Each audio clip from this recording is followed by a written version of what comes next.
حضرت امیر المؤمنین ایدہ اللہ تعالی فرماتے ہیں، رمضان میں نفلوں کی عادت کو باقاعدہ بنائیں۔ یہ مہینہ یا یہ دن جو اس نے خاص کیے ہیں تو یہ توجہ دلانے کے لیے کیے ہیں، کیونکہ جب جماعتی طور پر اس طرف توجہ ہوتی ہے تو کمزور بھی اس طرف توجہ کرتے ہیں، ورنہ اس کا یہ اعلان ہر وقت کے لیے ہے کہ انی قریب، کہ میں تو تمہارے ہر وقت قریب ہوں، پس آؤ اور میرے قرب سے فیض اٹھاتے رہو۔ رمضان میں کیونکہ تم جماعتی رنگ میں اور ایک کوشش کے ساتھ میرے قریب آنے اور مجھ سے مانگنے کی کوشش کرتے ہو، اس لیے میں اپنے خاص احسان کے تحت اپنی برکات میں اضافہ کر دیتا ہوں،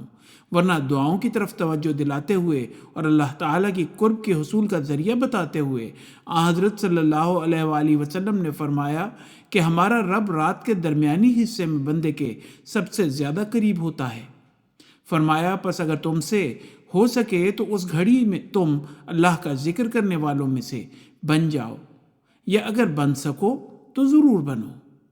حوالہ سنن ترمذی، ابواب الدعوات، باب من حدیث 3579۔ حوالہ خطبہ جمعہ 30 جون 2017، مطبوعہ الفضل انٹرنیشنل 21 جولائی 2017۔